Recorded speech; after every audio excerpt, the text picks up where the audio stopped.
lo que tengas que hablar a nuestra vida en esta tarde. En el nombre de Jesús, amén y amén. Ok, voluntarios, hasta Salmos. ¿Quién pudo? ¿Quién lo tiene hasta Salmos? Ok, Dani me lo va a deber. Ok,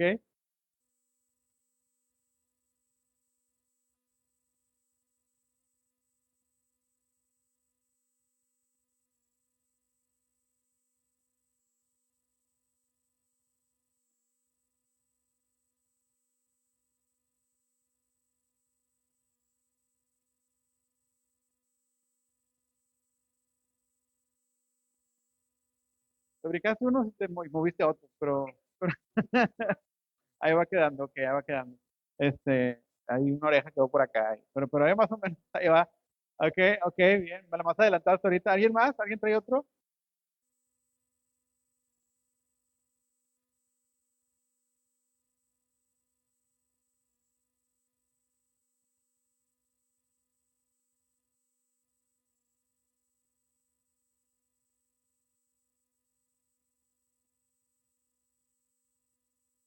Ok, bueno, está bien. Ok, entonces, próxima semana, todavía, hasta Salmos, ok, porque todavía no pasan, ok. No, no anden aventando gente, no anden aventando gente, porque los aviento ustedes.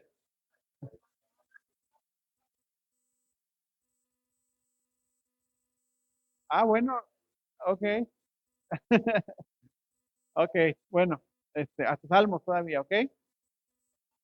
Sí, sí, sí, ya la aventaron.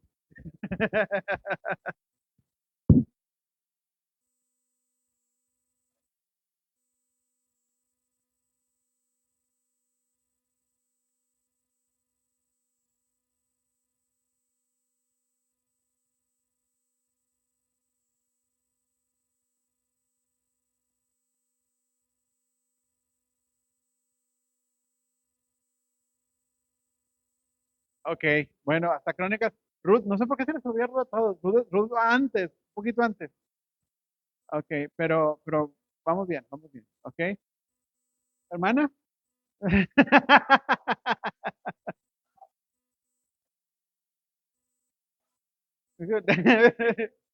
Como Kiko, una más difícil.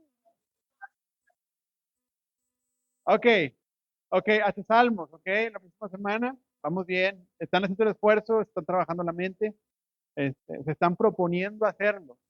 Sí, quizá usted antes no se había propuesto, por eso nunca se los había aprendido, pero ya se lo está proponiendo. Vamos bien, ok. Bueno, eh, vamos hoy a comenzar el tema número 2. Todavía estamos en el módulo uno. El módulo uno es fundamentos teológicos del predicador. Estamos poniendo el fundamento del predicador, ¿verdad? La base de lo que es el predicador. Y en el primer tema hablábamos, el tema que tuvo dos sesiones, ¿sí? Se llamó predicadores o proclamadores no motivadores, ¿verdad? ¿Se acuerdan? Y básicamente nos enfocamos en el producto del predicador. Es decir, el predicador no puede solamente salir a dar una conferencia cualquiera, no puede solamente hacer un soliloquio, un monólogo, tiene que predicar. Vimos la diferencia entre un motivador y un predicador. Sí, vimos, ¿se acuerda que dijimos que un motivador era casi como un gurú o casi como un coach de vida, ¿verdad? Pero un predicador eh, es como un heraldo. Él habla lo que le tiene que decir el rey, el mensaje del rey al pueblo, eso es lo que él habla. Y con su autoridad. Entonces, el coach habla de la autoridad de su experiencia, el predicador habla de la autoridad de la palabra que viene directamente de Dios. Entonces, nos enfocamos en la botella. ¿Sí? Su botella, haga de cuenta que, porque yo sé que en la escritura dice, ¿verdad?, que somos vasijas de barro, pero en este ejercicio, su botella es su predicación. ¿Verdad? Usted predicó qué forma tuvo y qué contenido tenía, ¿verdad? Básicamente eso hablábamos. El día de hoy vamos a hablar no de la botella, no del producto, pero vamos a hablar de la fábrica, de donde sale el producto, ¿verdad? Es decir, está muy bonita la botella, ¿verdad? Hasta tiene buen contenido, pero ahora vamos a investigar, ¿verdad? No sé si a usted le ha tocado que de pronto come en un lugar y está bien rico, y todo, y luego se entera que lo clausuraron porque había ratas, ¿verdad? O había esto, había lo otro, ¿verdad? Porque salió en el periódico de Lufkin, ¿verdad? Que estaba así X. No sé si le ha pasado eso. Y uno a veces se centra en el producto. Y uno dice, si el producto está bien, todo lo demás tiene que estar bien. Y a veces no es así. ¿Verdad? Entonces, hoy vamos a hablar de la preparación interna del predicador. Es el tema 2. La preparación interna del predicador. ¿Cómo está mi vida? ¿Cómo está mi cuerpo? ¿Cómo está la fábrica de donde sale el mensaje? Y el tercer tema, vamos a hablar del Espíritu Santo, es decir, digamos que la potencia que hace que la fábrica trabaje, ¿verdad? Entonces vamos a hablar, vamos a ir como que, vamos a irnos hacia atrás, hacia lo más profundo cada semana. Y hoy vamos a hablar de la preparación interna del predicador. ¿Ok? Entonces, ya establecimos, ¿verdad? La necesidad de dar un buen mensaje, ¿verdad? ¿Ya quedó claro eso? Tengo que predicar, tengo que hacerlo bien, tengo que dar un buen mensaje y tengo que hacerlo correctamente. Es decir, se tiene que entender, tengo que ser claro y tiene que ser un buen mensaje. ¿Sí? Hablamos de la presentación correcta y oportuna de la palabra. La responsabilidad del exégesis, ¿se acuerda?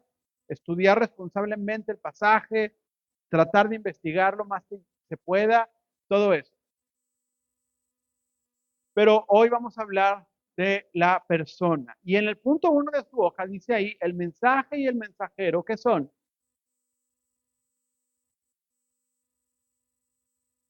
El mensaje y el mensajero son inseparables. Es decir, hay una diferencia entre el mundo secular y el mundo cristiano. Quiero hacerles una pregunta. Eh, Imagínate que tú tienes no sé, te van a hacer una cirugía, ¿verdad? O estás en la escuela, puedes ser el ejemplo que a ti te guste.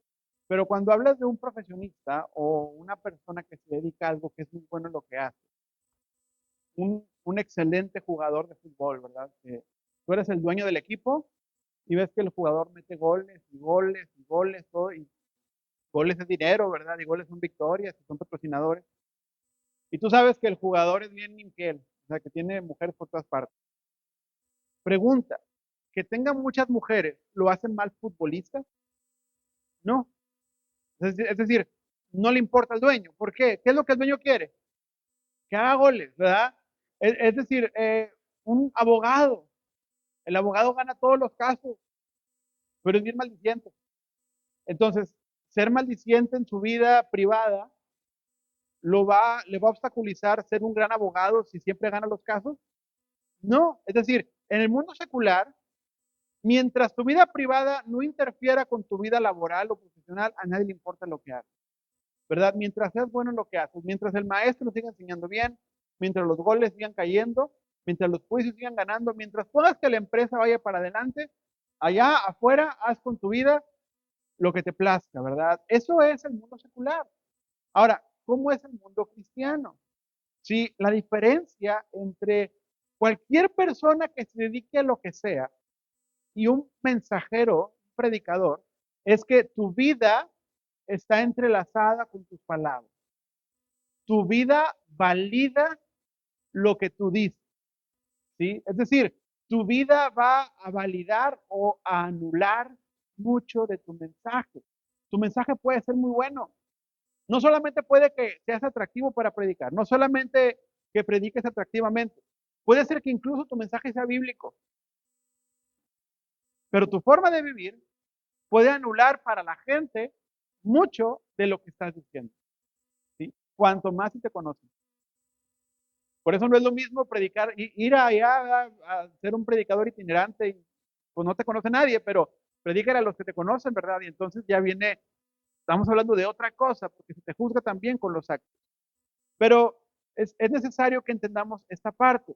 Tu vida privada puede validar o puede anular mucho de tu predicación, ¿sí? Por eso tenemos que ser predicadores de carácter, no solo de contenido, no solo de talento, ¿sí? No solo de estudio, sino también de carácter. Qué bueno que predicas bíblicamente, te felicito. Ahora necesitamos que vivas bíblicamente también. ¿Sí? No solamente que prediques según la Biblia, sino que vivas conforme a ella, para que tu mensaje tenga este respaldo. ¿Cuántas veces no nos hemos enterado de predicadores, verdad, que uno tenía o sigue pasando que de repente sale con un pastor de una iglesia o así que tenía iglesias muy grandes, de pronto el pastor era infiel a su esposa, ¿verdad? O de pronto el predicador cayó en esto o cayó en aquello. ¿Y qué pasa con lo que decía esta persona? ¿Qué pasa con su ministerio? ¿Qué pasa con sus predicaciones? ¿Qué piensa la gente, verdad?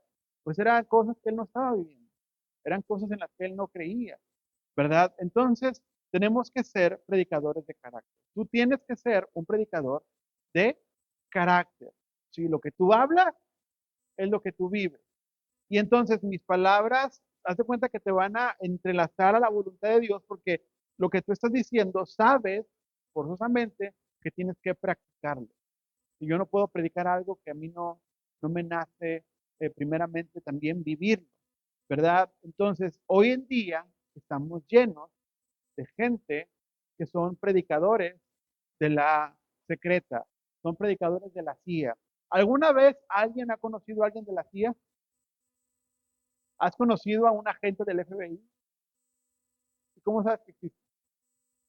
Sabes que existen, pero nadie los conoce, ¿verdad? Nunca los ves.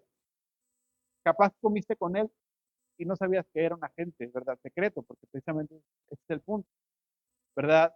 Es decir, tú estás comiendo con una persona y ves que no pasa nada, de pronto llega un ladrón y resulta que uno de los que estaba comiendo traía una pistola en el calcetín, ¿verdad? Y era un policía encubierto, ¿sí? Y hay predicadores que así viven, y hay cristianos que así viven, ¿verdad? Es decir, o tienen este complejo de superhéroe enmascarado, nadie sabe quién es Batman, ¿sí? Nadie sabe quién es, porque en la noche sí se pone su traje y salva al mundo, pero en el día es como una persona normal, y nadie sabe quién es. Y el predicador a veces puede tener ese complejo, ¿sí? El complejo de nadie sabe a lo que me dedico, nadie sabe lo que hago, nadie sabe en lo que creo. Soy, soy normal, hablo, es decir, soy igual que todos, nadie se da cuenta ni siquiera que tengo el Espíritu Santo. Pero en cuanto subo al púlpito, ¿verdad? Me transformo y ahí sí, sí, salvo al mundo, sí, ahí sí me convierto en un superhéroe. Y ese es un complejo que a veces muchos pueden tener.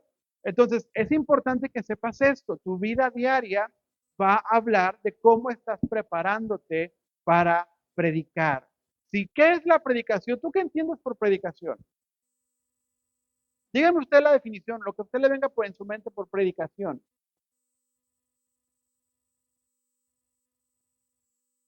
Los paros. ¿Qué entienden por predicación?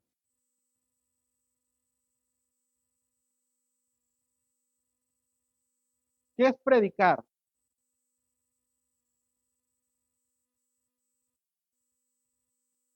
El mensaje. Sí, pero ¿qué mensaje? Las buenas nuevas de Jesús. ¿Y quién lo da? Es decir, el mensaje que vino del cielo pasa por la vida del predicador que después va y proclama las palabras que están en la escritura.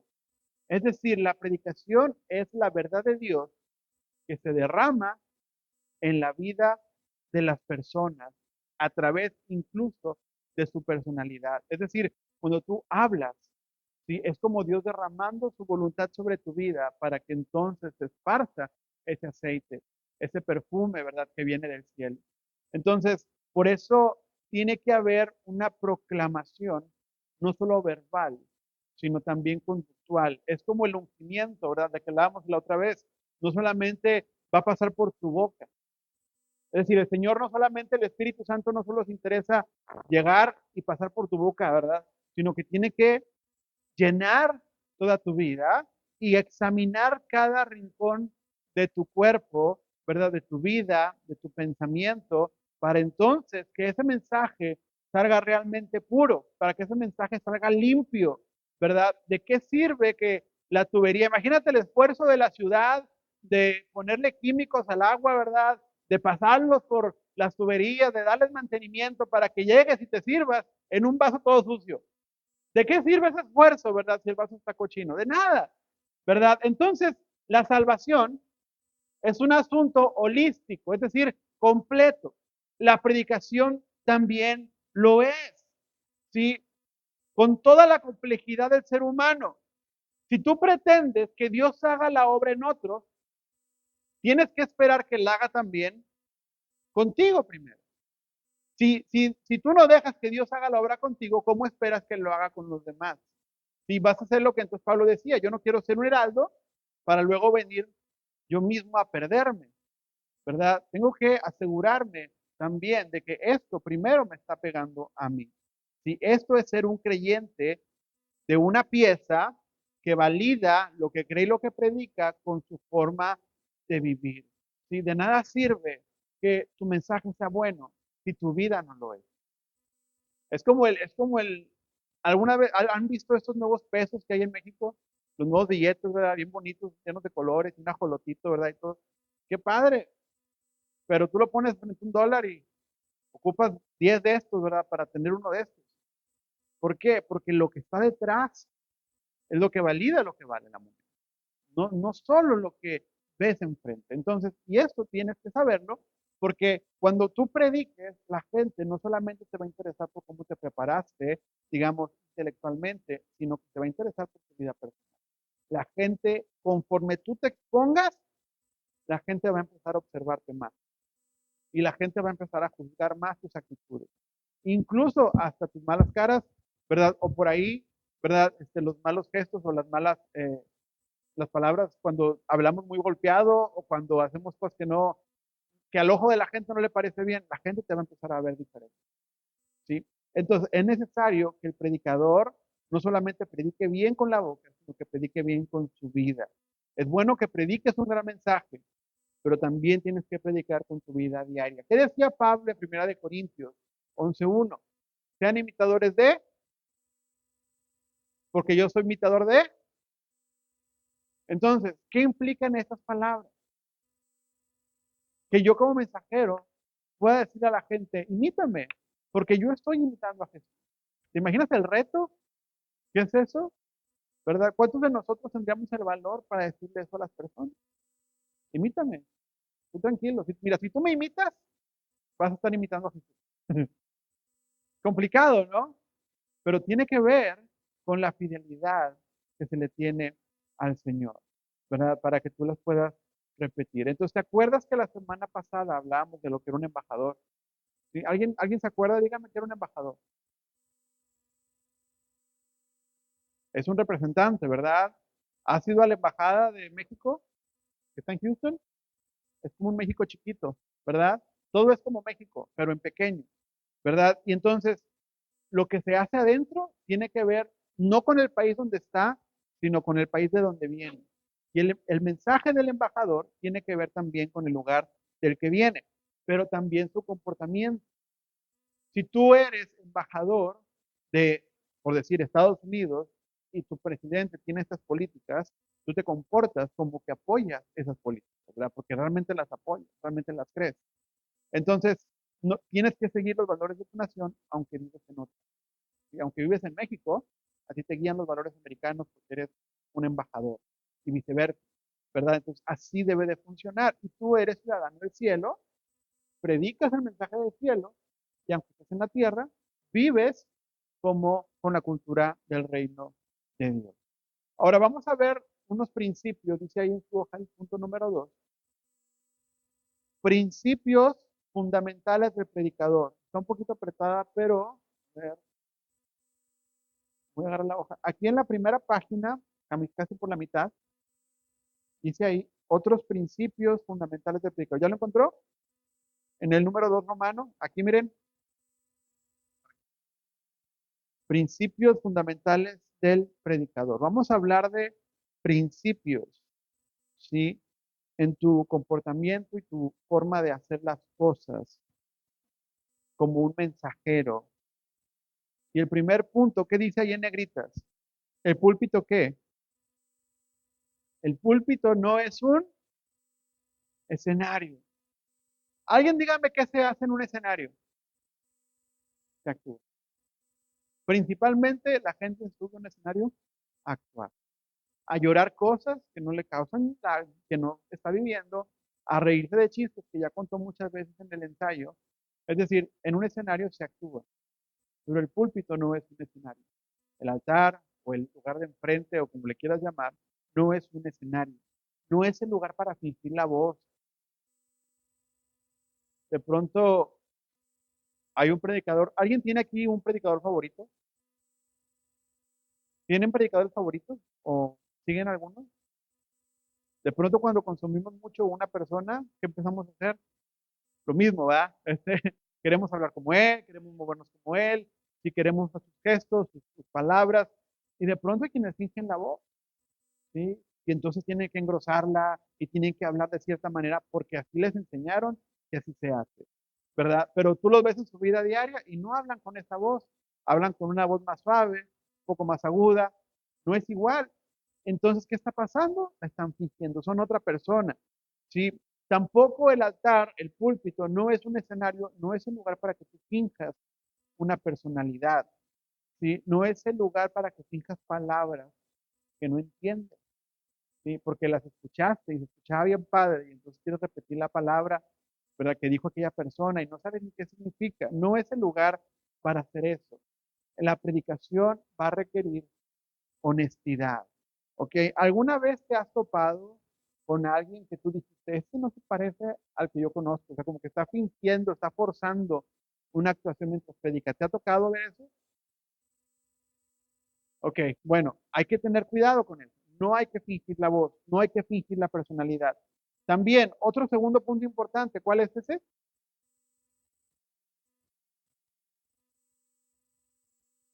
La congregación, ¿qué?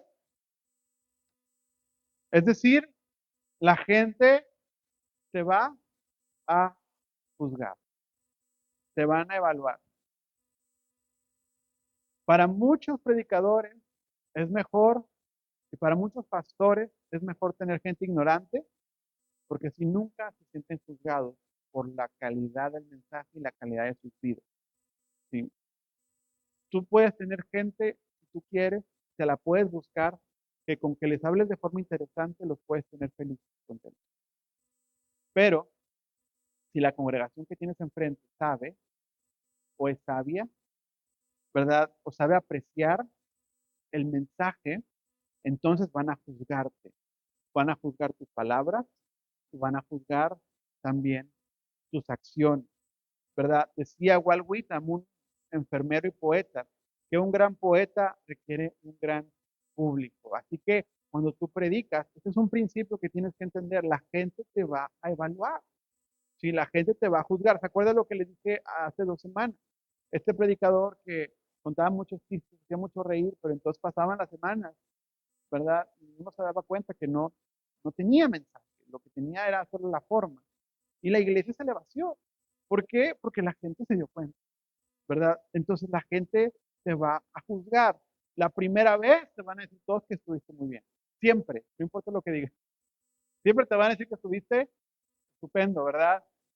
Aunque subiste a Moisés al carro de fuego y aunque a Elías lo hiciste cruzar el mar, te van a decir que estuviste bien. La segunda, te van a empezar a dar comentarios. La tercera ya no te diga, ¿verdad? Pero entonces la gente evalúa. Otra cosa importante, otro principio que tienes que entender, algo que sucede y que debe suceder, ¿sí?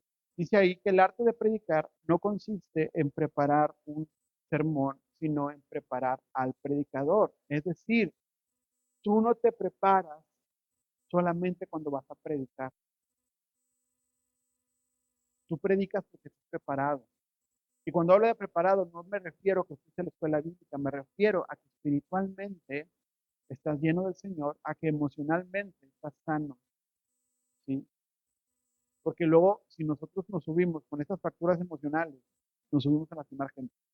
Entonces, tú, ¿verdad? Predicar no, tú no te preparas la semana que te dijeron que vas a predicar. Tu preparación es todos los días. Y ahorita vamos a hablar un poco de esto más adelante. Otro principio es que la palabra, ¿qué dice ahí? La palabra te va a estudiar a ti. Ya te estudió la congregación, bueno, pero primero, antes que eso, te va a estudiar la palabra. Cuando tú lees la Biblia, tú vas a predicar un pasaje, tú lees el pasaje, ¿sí? Y cuando tú estudias y te metes al pasaje y empiezas a sacar, ¿verdad? Y a sacar, y estás estudiando y estudiando, lo que sucede es que el Espíritu Santo empieza a hablar a tu vida. Y todo lo que le vas a predicar a la gente, primero el Espíritu Santo te va a confrontar a ti. Entonces, como tú llegas a predicar el domingo, o en tu célula, o lo que vayas a hacer, cuando tú llegas a predicar, ya llegaste predicado tú primero. ¿Sí? Es decir, Dios ya te habló a ti. ¿Y eso qué provoca? ¿Qué provoca? ¿Qué piensas tú que provoca? Que primero Dios te predique a ti antes de que tú le prediques a la gente. ¿Qué provoca? Una, que vas a estar limpio, ¿verdad? Emocionalmente, espiritualmente, mentalmente, todo está limpio. ¿Qué más? ¿Qué pasa si primero el Espíritu Santo me predica cuando yo leo la Biblia para luego yo predicar cuando vengo a la iglesia?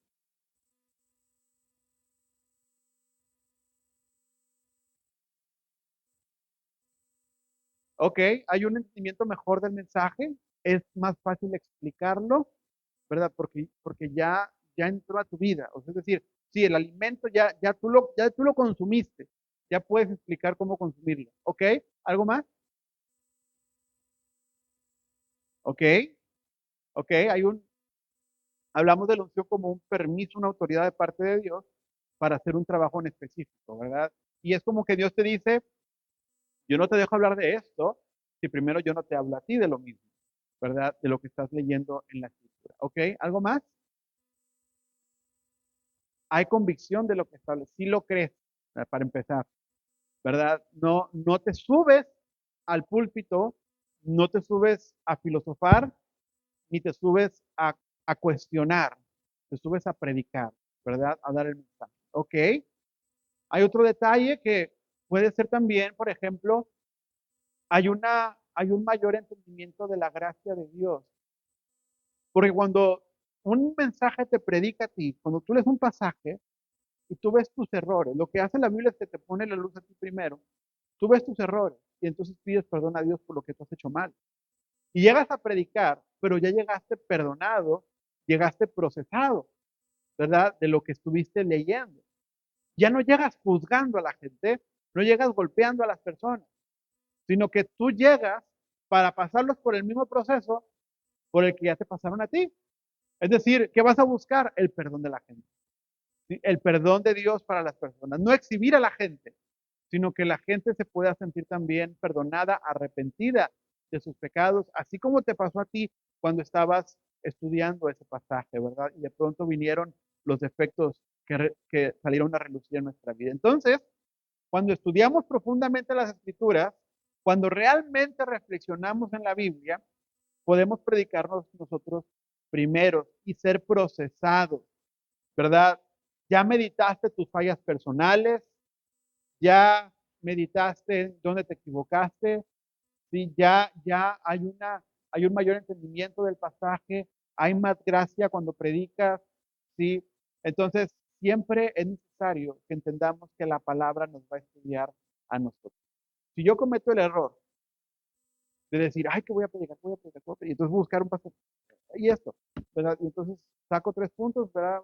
Voy al internet, mensajesprobados.com y bajo una predicación y la predico, ¿verdad? Que no voy a entenderla, pero aparte puedo llegar a ser exageradamente duro, porque esto no me procesó primero a mí. ¿Sí? Yo nada más estoy dando el mensaje como si yo nunca me hubiera equivocado, porque ni siquiera he entendido, ¿verdad? Lo que es el mensaje, lo que se está predicando.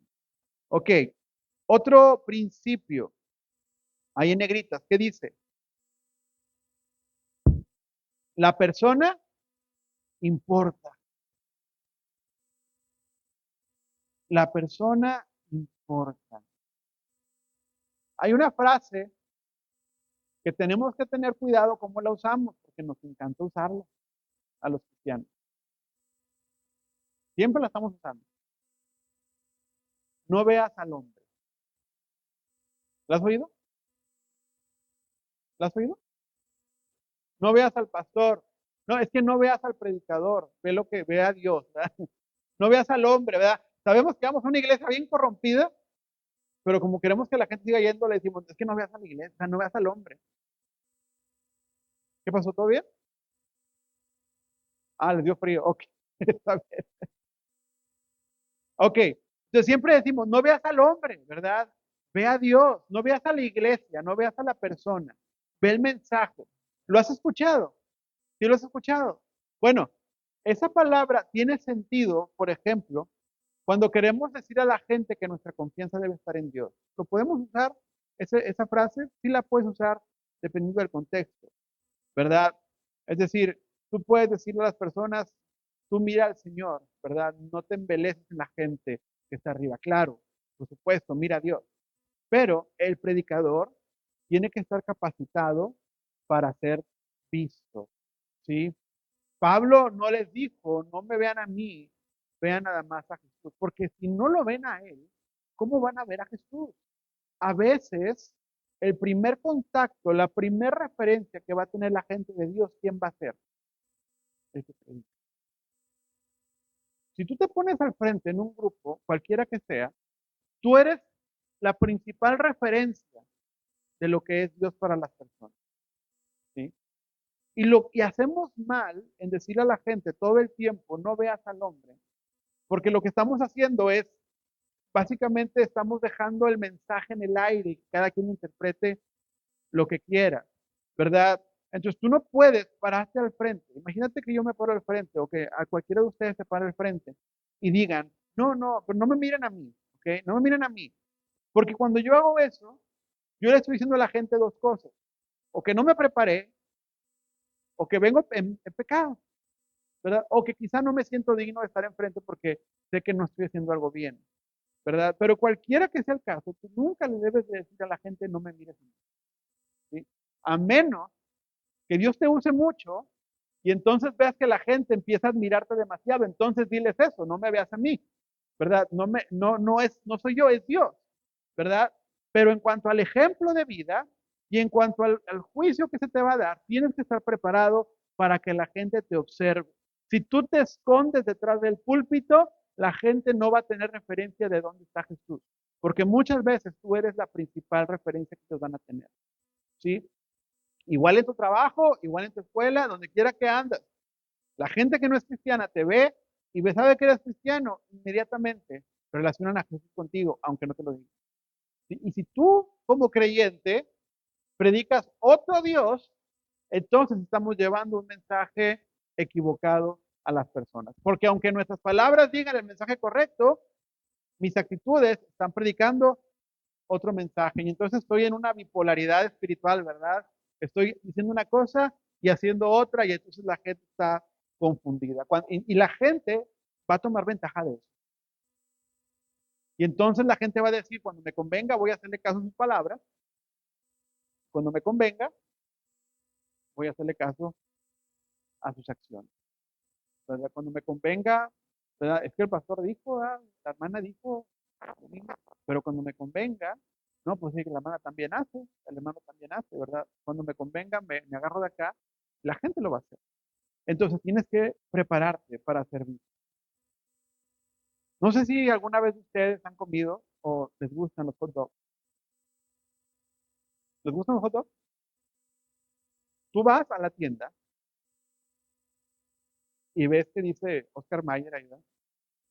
Y ves las salchichas perfectas, tan redondas, ¿verdad? Rosaditas, todas del mismo tamaño. Las ves, no es como la carne, tú ves un pedazo de carne y siempre son diferentes. Las pechugas de pollo, unas son más grandes, unas más chiquitas. Las salchichas siempre son todas iguales. Y tú las ves y es la perfección. El paquete no tiene aire. O sea, es perfecto, ¿verdad? O sea, todo está increíble, ¿verdad? Tú lo ves y dices, si tú ves solamente la salchicha, tú piensas que es lo mejor. Pues prendes el cable, ¿verdad? Y pones Discovery Channel, ¿verdad? Hoy vamos a aprender cómo se hacen las salchichas. Y te vas a la fábrica de salchichas y dices, no quiero volver a comerlas, ¿verdad? En mi vida. ¿Por qué? Porque llegas a lo que hay detrás. A mí también me gustan, no crean que les digo para que no se las coman. Pero la fábrica importa. Y a veces, muchas veces, más que el mismo producto, ¿sí? No porque algo salga de calidad, significa necesariamente que lo que está detrás es de calidad. Yo tengo que asegurarme que la fábrica, de donde sale el mensaje que la gente está consumiendo, sea de calidad, ¿sí? Que sea avalado por Dios. Que si Dios llega y le hace inspección, ¿verdad? Que aunque va a haber algunos puntos por ahí que Dios va a marcar, pero que sí pasa la inspección, que Dios puede decir, puedes seguir predicando, ¿verdad? Puedes seguirlo haciendo, estás avalado. Dice la palabra en 1 Timoteo 3, 1, 7. Si alguien anhela obispado, buena obra desea. Pero fíjate lo que dice, pero es necesario que el obispo sea como. Primero, no irresponsable, normal, irreprensible, marido de una mujer, sobrio, que sea prudente, decoroso, hospedador, apto para enseñar, no dado al vino, no pendenciero, no codicioso de ganancias deshonestas, que sea amable, apasivo, no avaro, que gobierne bien su casa, que tenga a sus hijos en sujeción con toda honestidad, porque el que no gobierna su casa, ¿cómo cuidará de la iglesia? Y luego fíjate lo que dice, no un neófito, para que no se envanezca cayendo en la condenación del diablo. También es necesario que tenga buen testimonio de los de afuera, para que no caiga en descrédito y en lazo del diablo. Fíjate, ¿dónde cabe aquí el no me miren a mí? ¿Dónde, verdad? O sea, fíjate lo que Pablo le dice a Timoteo, que el que vaya a dar el mensaje, que el que vaya a dirigir ese lugar, tiene que tener estas características. Y habla primeramente, habla de algunas situaciones que se hacen, por ejemplo, el ser sobrio, el ser prudente, el ser decoroso, ¿verdad? Ser prudente es no hablar lo que no tienes que hablar, si no seas chismoso, si alguien vino y te contó, no lo andes diciendo, sé decoroso, ¿verdad? Para decir las cosas, sí, pero también dice algo, sé apto para enseñar. ¿Qué se necesita para ser apto para enseñar?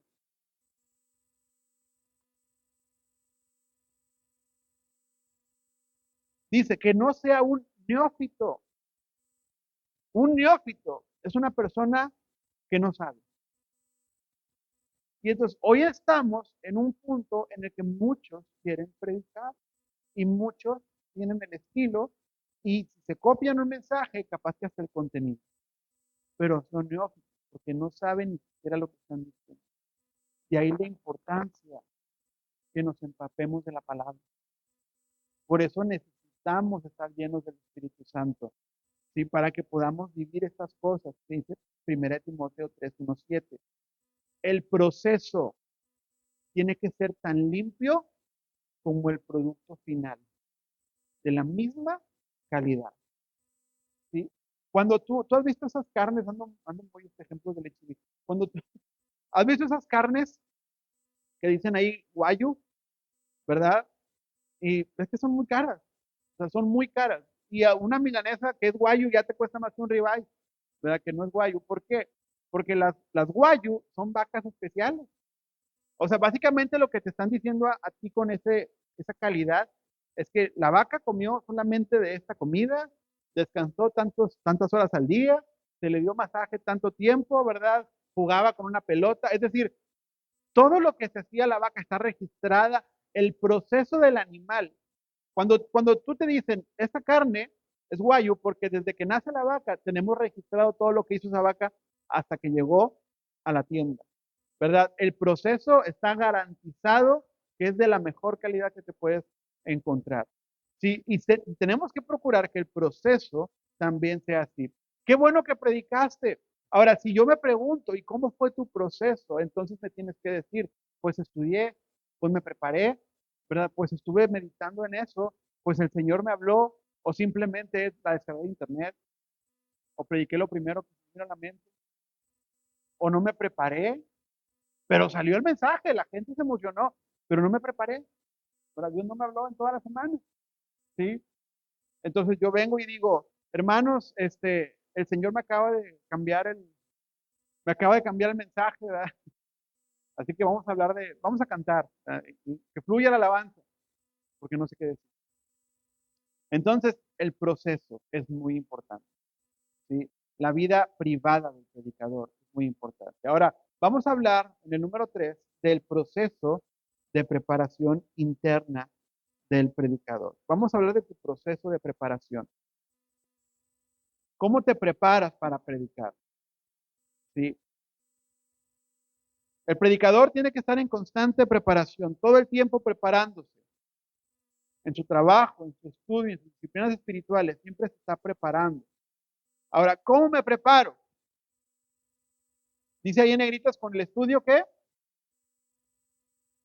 Devocional y la preparación homilética. Esto es básicamente tu vida íntima con el Señor, tu vida devocional. De lo peor que puedes hacer en tu vida es abrir la Biblia con el único motivo de encontrar una predicación.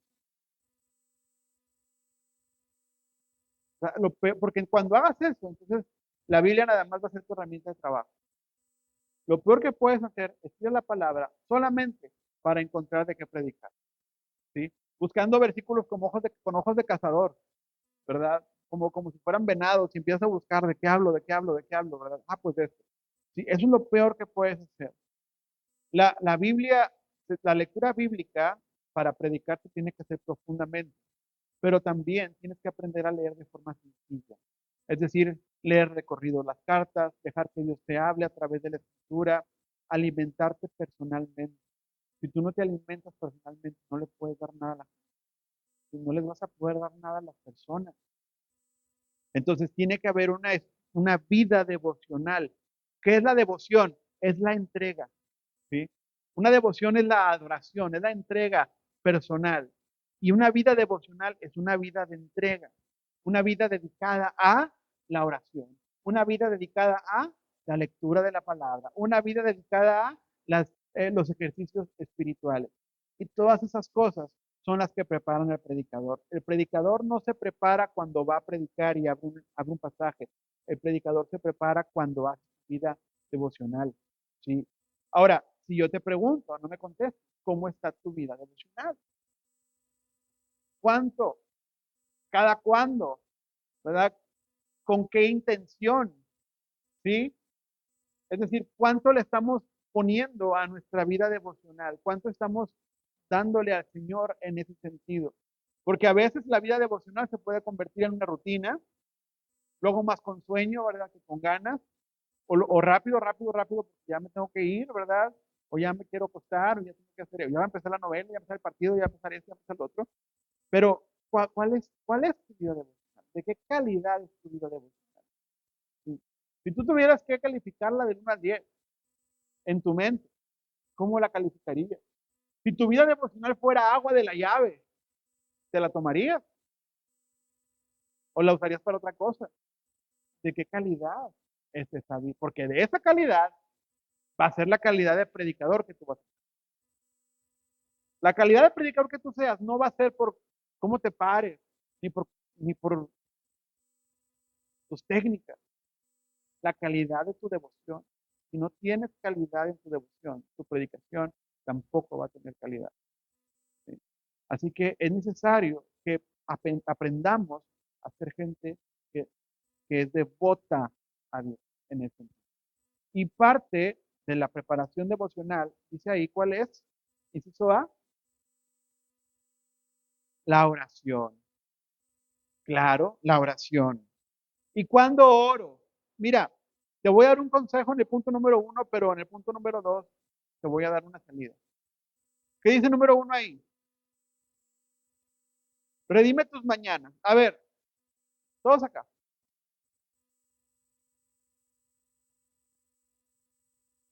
Cuando en los 70 la gente se levantaba para ir a trabajar, porque uno tiene la idea de que nada más hoy se pierde tiempo. Pero, ¿cuál es la imagen que nos presentaba Hollywood o las caricaturas? La mamá en la cocina y el hombre que estaba haciendo. No, no, no, el hombre sentado, leyendo el periódico. Y luego, y se iban al baño con el periódico, ¿verdad? Y tenían revistas en el baño para leer en el baño. Y entonces la gente tardaba mucho tiempo porque siempre estaban con el periódico. Conforme ha pasado los años, se ha hecho chiquito y entonces ya no es el periódico, ahora es, ahora es el celular. A donde, bueno, en medio fue la televisión, ¿verdad? Entonces había una televisión en la cocina, una televisión en la sala, una televisión en el cuarto, para que a cada lugar que fueras tuvieras algo que ver, ¿verdad? Y a veces ni la veías, pero con que la escucharas, ¿sí? Es decir, tú estabas acá en lo tuyo, pero la estás escuchando. Y me decía mi abuelita, la estoy oyendo, no le cambies. Mi abuela ya en un rincón allá metida, ¿verdad? Pero la estaba escuchando. Después vino el teléfono. y el teléfono nos tiene así, ¿verdad? Entonces, desde en la mañana, ¿por qué? Porque el teléfono no nada más es teléfono, el teléfono es información, es tu periódico en la mañana, porque te enteras de todo lo que pasa, ¿verdad? ¿Cómo sabes que se perdió una jirafa en San Antonio? Por el teléfono. El teléfono también es el chismógrafo, porque todo lo que la gente está haciendo, lo estás viendo, ¿sí? El teléfono es tu alarma. Ya no compras alarmas en Walmart. ¿Qué pones? El teléfono. El teléfono es tu calculadora, el teléfono es tu pronóstico del tiempo, el teléfono es todo. Entonces traemos el teléfono para todas partes. Todo lo hacemos más despacio por el teléfono. Desde que nos levantamos, vamos al baño, nos lavamos la cara, todo lo hacemos más lento porque traemos el teléfono en la mano, incluso manejar. Hay gente que maneja con el teléfono, ¿verdad? Y entonces tú te das cuenta de, ahí, viene mal, esta persona no viene con el teléfono. Y todos tenemos muchas rutinas, ¿sí? Algunos se levantan más temprano que otros, otros tienen diferentes cosas que hacer, pero la verdad, la mayoría de las personas desperdiciamos mucho tiempo en el teléfono, sobre todo en las mañanas, ¿sí? Entonces, redime tus mañanas, es decir, lucha por tus mañanas. No las des por sentadas, lucha por ellas. Si es posible, busca a Dios desde temprano, ¿sí? Si depende de tu rutina, pero si es posible, busca a Dios desde temprano. ¿Sí? Antes de nosotros hacer lo que hacemos con nuestro celular o nuestros pendientes, primero buscamos a Dios. ¿Sí? Ahora, el punto número 2 dice que no hay reglas universales. Y eso es cierto. Hay gente que le resulta mejor su vida devocional en la tarde, a media comida. Hay gente que le resulta mejor incluso hacerlo antes de dormir. Es decir, lo importante es que te conectes con el Señor constantemente, que leas la palabra, que ores, ¿verdad? Redimir tus mañanas es un consejo, pero si somos honestos, también tenemos que redimir nuestra hora de lonche. La gente a veces ni come por ver el teléfono. Tenemos que redimir nuestras noches, tenemos que redimir todo lo que estamos haciendo y para poder realmente entregar al Señor lo que se merece. Lucha por tu tiempo, ¿sí? Entonces es importante para poder tener tiempo de oración de calidad. No se trata de cuánto tiempo gastes, pero la verdad es que todos requerimos tiempo para entrar, ¿verdad? Donde queremos entrar cuando oramos. Si no entras en 5 minutos, muchas veces necesitas tal vez una hora, necesitas dedicarme tiempo. Cada quien sabe cuánto tarda, ¿verdad? En agarrar, ¿verdad? Cuando ora, pero es necesario que le dediques tiempo, espacio al Señor, ¿verdad? Ahora, punto número 3, dice ahí, una verdad innegable, cuando leemos las biografías de grandes personajes que dieron todo por Dios y por el Evangelio, es que estos fueron siempre gente de, ¿sabes qué decía yo a John Wesley?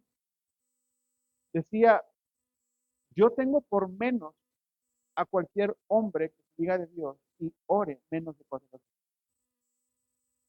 Eso decía él. Entonces, ¿qué te hace pensar eso? ¿Que él oraba cuánto? Mínimo 5, ¿verdad?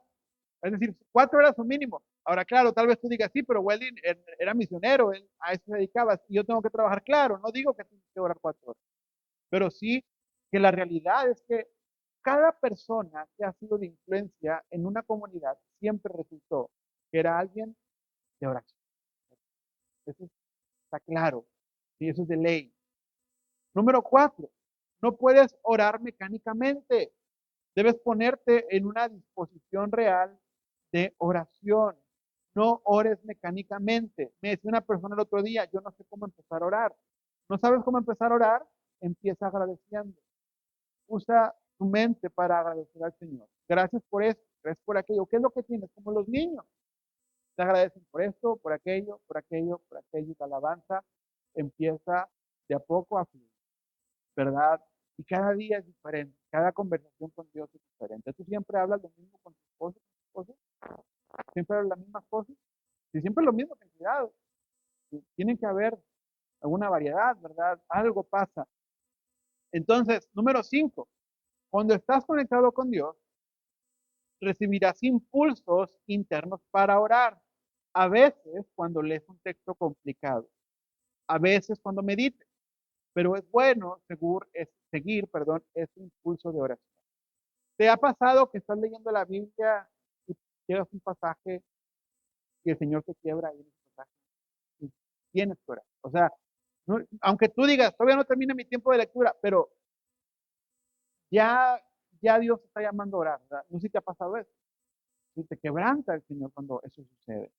Entonces, a veces vas a recibir impulsos para orar que vienen de parte de Él. Si tú realmente cuando lees la palabra sientes que el Señor te está llamando a orar, sigue esos impulsos que vienen de parte de Él. Es como un fuego interno que el Señor está encendiendo en tu vida, ¿verdad? Muchas cosas que hacemos, las hacemos promovidos por los fuegos internos que Dios levanta.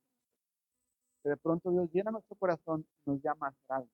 Y parte de eso es también los tiempos de oración. Si no somos obedientes para orar cuando sentimos ese impulso, ¿tú crees que vamos a ser obedientes para cualquier otra cosa que tengamos que hacer? Es que el Señor, ¿por qué no me usa? Es que el Señor, ¿por qué no me lleva a tal lugar? ¿Por qué no me levanta para hacer esto? Si el impulso más pequeño, que es orar en tu privacidad, no lo hace, ¿qué te hace pensar que los impulsos más grandes los vas a ver? ¿Verdad? Entonces, esos impulsos de oración. Un punto importante, la oración. Tienes que ser una persona de oración. ¿Cuál es el otro que sigue? Lectura bíblica. ¿Cuántos leemos la Biblia? No me responda.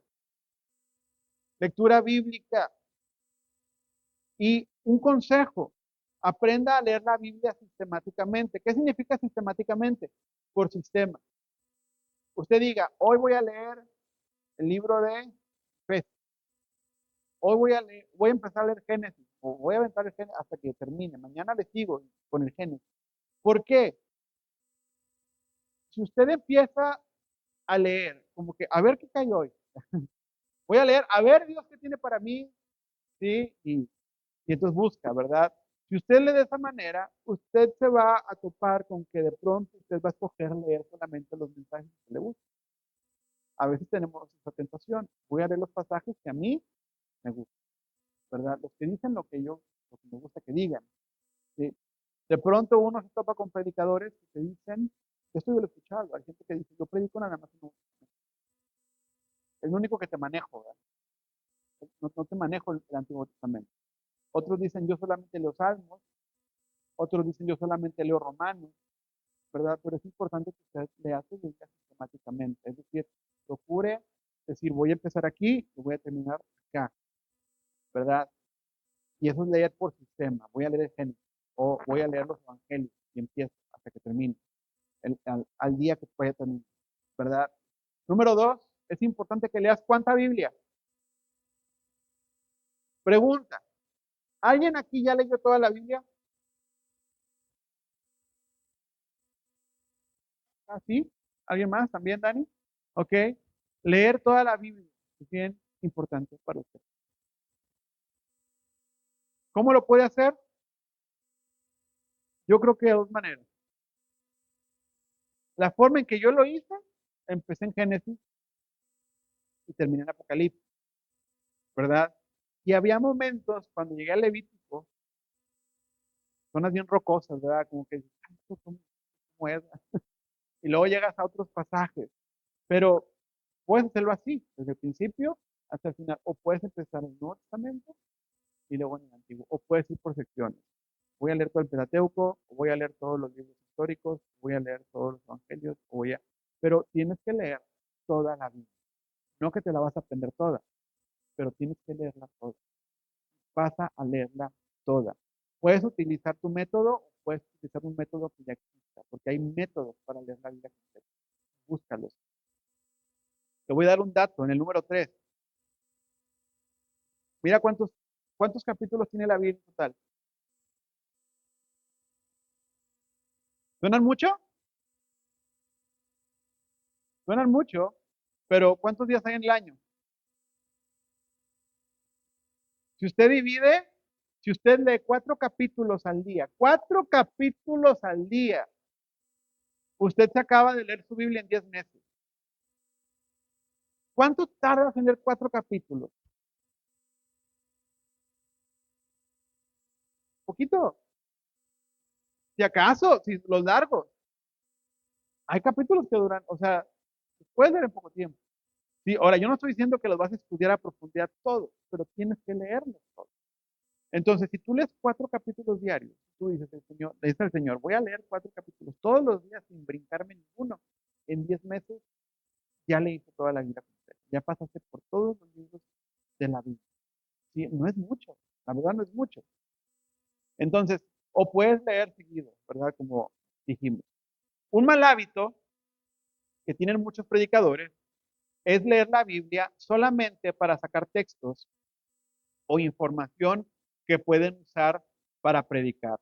Tienes que leer la Biblia porque es tu alimento espiritual.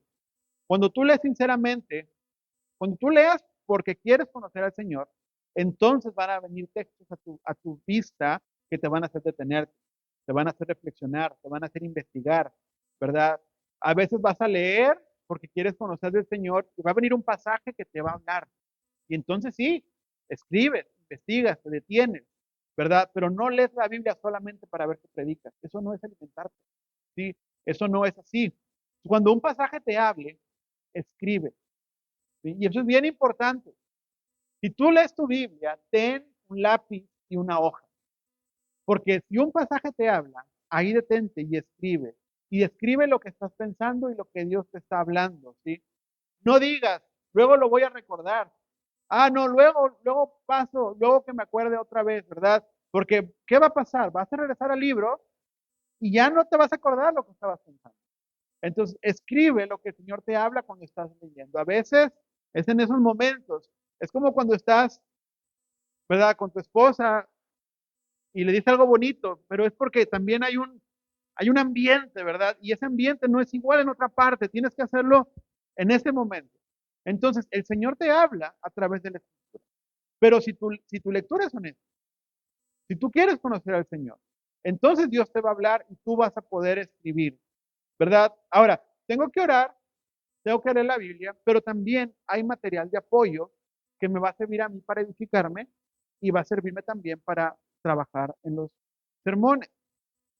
Y es el siguiente punto, ya voy a terminar rápido con esto. Dice ahí, hay otras lecturas que tú puedes hacer, que te pueden ayudar, ¿sí? En tu preparación interna. Por ejemplo, ¿cuál dice ahí?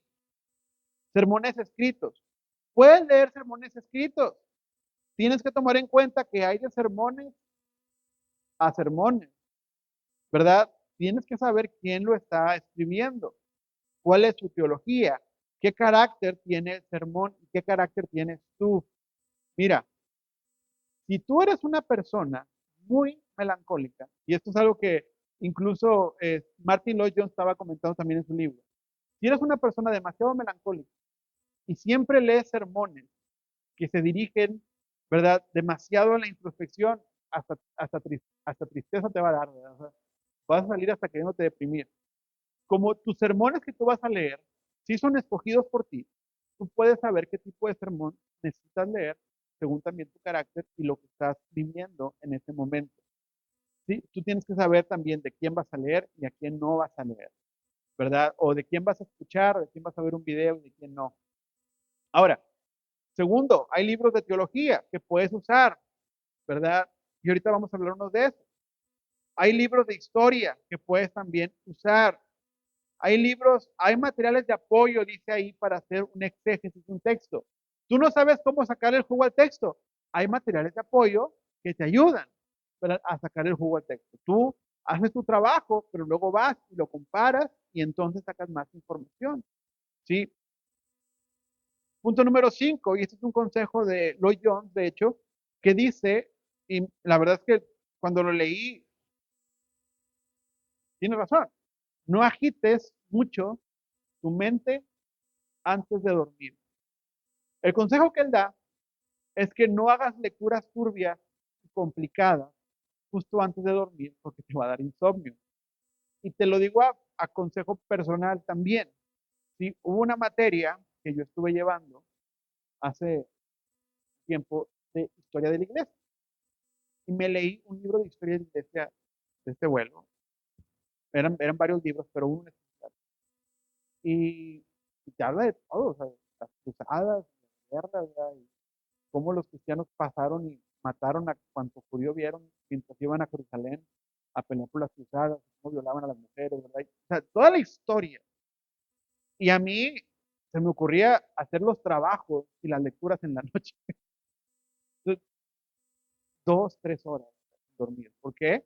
Porque estaban en mi cabeza, estaba la guerra, estaba la muerte, estaba todo lo que estaba sucediendo en la iglesia, los conflictos, y los concilios, todo lo que tenía que ver con cómo se hicieron las doctrinas. Y entonces viene la agitación. En la noche, mi recomendación es lee la Biblia devocionalmente, pero no profundices en el sentido de que vas a sacar tu teología de la noche, ¿verdad? Porque luego, sobre todo si tienes que ir a dormir temprano, porque luego vas a batallar para dormir, ¿ok? Entonces, número 6, el motivo de la lectura no es extraer ideas para predicar. Tú no lees libros para predicar. Es decir, voy a leer este libro de este autor porque a ver qué frase dice que me pueda copiar para después repetirla, ¿verdad? Ese no es el punto. ¿Cuál es el punto de leer libros aparte de la Biblia? El punto es estimular la mente y reforzar también la fe, tu capacidad de comunicar, tu lenguaje. Si los libros tienen la tarea de hacerte pensar, si tú lees, vas a pensar más. Básicamente eso es. ¿Sí? Entonces también, punto 7, hay libros para devocionales, ¿sí? Libros que puedes leer de forma complementaria para hacer un trabajo devocional. Ahora, ya vamos a terminar. Si me dan 5 minutos, ¿sí me los dan? Te voy a ver las recomendaciones personales de libros de apoyo. Te voy a recomendar unos libros y ahí están en tu hoja. Los puedes comprar todos o puedes comprar uno, pero te voy a explicar rápido de qué son para que cuando tú leas tu Biblia y te prepares para un sermón, tengas algo más en que apoyarte, ¿sí? Y te digo esto, nada más hay que dejar algo claro. En primera instancia, solamente ocupas tu Biblia y el Espíritu Santo, ¿sí? Pero los libros de apoyo son una ayuda. Los puedes tener y te pueden apoyar, ¿ok? Entonces, libros devocionales. Si tú quieres apoyo para poder hacer un devocional, yo te recomiendo 2 libros. Uno, una Biblia de estudio vida plena, ¿sí? ¿Por qué? Porque la Biblia de estudio vida plena se enfoca en esto, en palabras o en sacar el concepto de lo que te puede servir para una devocional. Si tú lees, hay Biblias de estudio que se encargan de la historia, que se encargan del contexto, pero la vida plena se centra mucho como en, digamos, en lo que Dios quiere enseñarte con un pasaje, ¿sí? No se mete tan profundamente digamos, en hablar de historia, pero sí se mete mucho en hablar de lo que Dios está comunicando a través del pasaje que están leyendo. Si tú vas a comprar una Biblia de estudio, si vas a invertir 40, $50, te aconsejo, sobre todo por el tipo de iglesia que somos, que compres una vida plena, ¿verdad? Y la puedas leer, ¿sí? Te puede ayudar. Después, otro libro devocional, el libro de devocionales clásicos de Richard Foster, ¿sí? Y Brian Smith. ¿Qué es este libro de devocionales clásicos? Este libro es un libro, es un conjunto de devocionales de muchas personas cristianas, entre monjes, predicadores, de todo tipo, desde el 1500 hasta ahorita, lo que pensaban, lo que reflexionaron, cómo Dios les habló, dónde Dios está tratando con ellos. Algunos hablan de la alegría de orar, otros hablan de otras cosas. Entonces estos libros te ayudan. Estos 2 libros te los recomiendo. No sé si sale en tu hoja con color. No sale con color, ¿verdad? Bueno, esos 2 libros los subrayé porque son libros que te recomiendo mucho que los compres y puedes comprarlos. ¿Ok? Primero la Biblia y después el devocional es clásico. Ahora, apoyos para exégesis. ¿Estás ahí conmigo? Apoyos para exégesis. Comentario del contexto cultural de la Biblia del Nuevo Testamento de Craig Kenner. Este comentario bíblico no te va a predicar. Este comentario bíblico te va a dar información. Te va a decir lo que significa, te va a decir cuánto pesaba esa cosa, te va a decir de qué fecha estamos hablando, cómo era la cultura. De aquí no vas a sacar palabras devocionales, de aquí no vas a sacar la interpretación de alguien, aquí vas a sacar información. ¿Sí? Comentario del contexto cultural de la Biblia. Hay una versión Nuevo Testamento de Kenner y una versión Antiguo Testamento de Walton, Matthews y Chavala. ¿Sí? Esos dos libros también los puse en amarillo, te los recomiendo. Esos dos libros te van a servir mucho para entender la parte histórica y cultural de la que estás hablando. Para que cuando lees frases o lees cosas que dice la Biblia, pues ellos te explican muy bien, ¿verdad? Por qué dijeron eso o cómo o qué significaba eso para las personas que lo escucharon, etcétera. ¿Sí? Luego hay un libro, el número 3, libro de tablas comparativas, mapas y línea de tiempo de la editorial Rosé en español. Este es un libro grandote, así. Y tú lo abres y trae tablas comparativas, trae mapas, ¿sí? Trae tablas, por ejemplo, de las religiones más famosas que creen cada uno, en diferentes cosas. Es un libro que puede ser también de apoyo.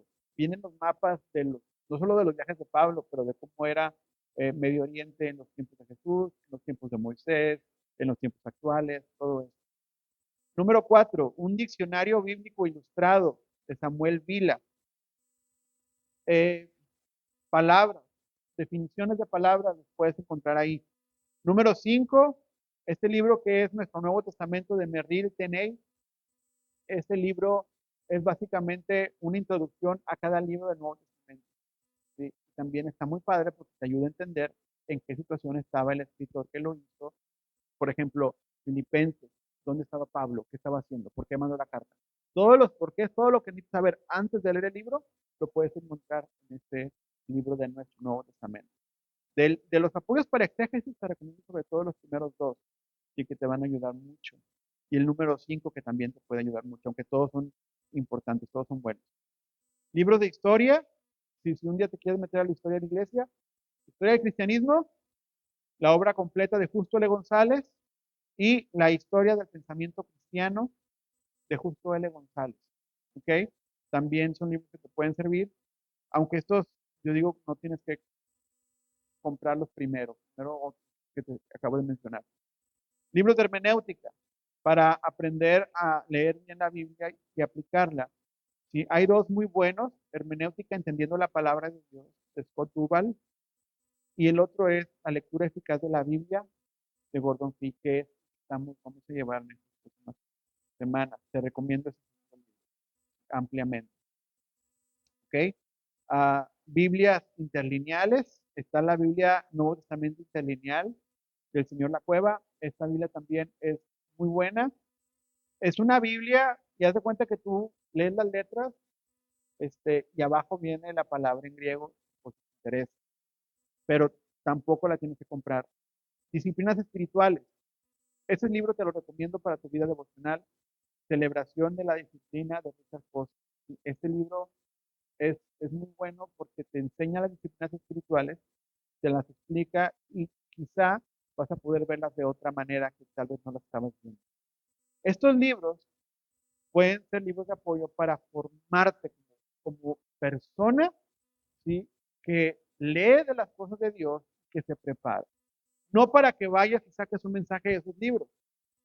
De estos libros que te acabo de mencionar, ninguno es un comentario bíblico que te predica. Hay comentarios bíblicos que te predican, como el de Matthew Henry, como el de Moody, ¿verdad? Que te quieren, que te explican para predicarte, pero yo no te recomiendo eso porque lo que yo quiero es que tú prediques, ¿sí? No que prediques lo que predicó alguien más necesariamente, aunque después los puedes usar. Pero estos libros son herramientas para que tú hagas la interpretación correcta y puedas exponer un mensaje. Pero tiene que ver con tu vida personal, ¿verdad? Con tu vida diaria. Hay que cuidar la fábrica de donde sale el producto. No te enfoques solamente en predicar bien, enfócate en tu vida personal. ¿Sí? De ahí la importancia que tengas el carácter para ser visto y que tengas el carácter. Por eso tenemos que sabernos todos los libros de la Biblia. Porque no es nada más el mensaje que vamos a dar con nuestra boca, sino con nuestra vida personal. ¿Ok? Vamos a poner